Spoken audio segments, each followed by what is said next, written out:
So hello dear students, आज जो मैं आपके साथ जो डिस्कस करने वाला हूँ that is a very important thing to how to maximise your score in the exams by solving more and more number of questions. तो ज़्यादा से ज़्यादा क्वेश्चंस को करेक्टली सॉल्व करने के लिए first of all you have to understand कि question solving एक 3 स्टेज प्रोसेस है। तो let's discuss about these stages. तो पहला जो स्टेज आता है that is the basic understanding of concepts and in their retention. कहने का मतलब है कि जब आप एग्जाम में क्वेश्चन पढ़ रहे होते हो तो पढ़ते पढ़ते जब आप पढ़ते पढ़ते आपको ध्यान आना चाहिए कि वो जो कॉन्सेप्ट है किस टॉपिक से रिलेटेड है। तो उस टॉपिक का आपको कॉन्सेप्चुअल अंडरस्टैंडिंग भी होना चाहिए एंड उस स्टेज पे उस दौरान वो कॉन्सेप्ट आपको याद भी आ जाना चाहिए। ऐसा नहीं होना चाहिए कि आपको कॉन्सेप्ट तो आपने पढ़ रखा है, आपको ऐसा फील हो रहा है, बट आपको वो जो याद नहीं आ रहा, वो डेरिवेशन आपने कैसे की थी, वो रिलेशंस जो उस टॉपिक रिलेटेड है, या वो अप्रोच आपको कुछ भी याद नहीं आ रहा। तो इस चीज़ के लिए बहुत ज़रूरी हो जाता है कि कि आप अपने जो नोट्स हैं, जो क्लास प्रिपरेशन के दौरान जो आप अपने नोट्स बनाते हो उनको अच्छे से संभाल कर रखो, उनको बार बार रिवाइज करो, उनको दिमाग में रिटेन करो, अपनी मेमोरी पे वर्क करो। तो फर्स्ट स्टेज जब आपकी क्लियर हो जाती है कि सबसे पहले जो सबसे जरूरी चीज़ है वो है कि आपको वो कॉन्सेप्ट याद आना चाहिए, वो अंडरस्टैंड हुआ होना चाहिए। ठीक है, तो first stage. Now the second stage comes the reasoning and your analytical ability. कहने का मतलब कि आपने क्वेश्चन पढ़ा, आपको क्वेश्चन समझ में आ गया, क्वेश्चन समझने के बाद आपको वो किस टॉपिक का है, क्या कौन से रिलेशंस उसमें यूज होंगे, क्या कॉन्सेप्ट यूज होंगे, ये भी आपको याद आ गया। बट हो सकता है कि वो रिलेशन डेरिवेशन डायरेक्टली आपसे ना पूछी गई हो जिस वे में वो आपको याद हो। ठीक है, तो हो सकता है उसको घुमा फिरा के उसमें कुछ चेंजेस करके पूछा गया हो। तो आपको यहाँ क्या करना है, आपको यहाँ पे अपनी रीजनिंग स्किल्स लगानी है। रीजनिंग स्किल्स की उसमें इफ्स बट्स क्या चेंजेस किए गए हैं उनको आइडेंटिफाई करते हुए है ना, उसमें जजमेंट यूज करनी है। एंड ये रीजनिंग स्किल बनाने की रेमेडी क्या है, ये जो रीजनिंग स्किल है ये आप में कैसे डेवलप हो सकती है, ये डेवलप होती है by practising more and more number of questions.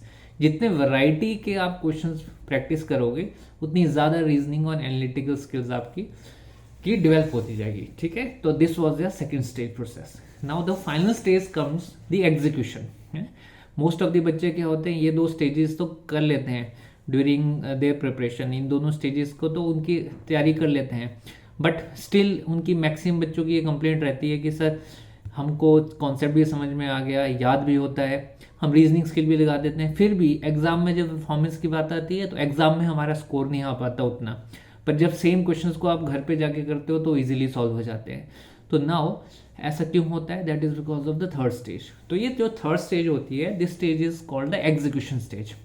अब ये एग्जीक्यूशन स्टेज क्या होती है, अब इस एग्जीक्यूशन स्टेज में सारी बातें आ जाती है। आपकी जो टाइम मैनेजमेंट स्किल्स क्या होंगी वो आ जाएगा। ठीक है, आपके जो क्वेश्चन सॉल्विंग स्पीड हो गई, या क्वेश्चन में जो मैथमेटिकल एरर आप अवॉइड कर मैथमेटिकल मिस्टेक्स कर देते हो वो इसमें आ जाएंगी आपके पास, जो नेगेटिव मार्किंग करते हो वो आ जाएगा।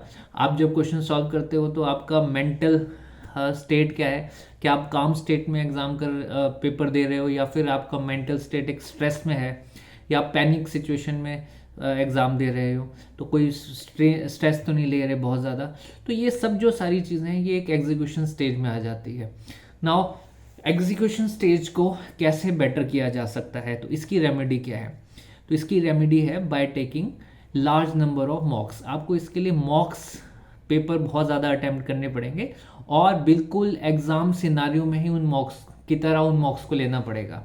जब आप ज़्यादा से ज़्यादा मॉक्स सॉल्व करना शुरू करते हैं उससे क्या होता है कि इतनी जो सारी एग्जीक्यूशन स्टेज की जो प्रॉब्लम्स हैं, सिली मिस्टेक्स, कंसंट्रेशन की कमी वाइल सॉल्विंग द पेपर, ये धीरे धीरे अपने आप एवरेज आउट या कम होना शुरू हो जाती है।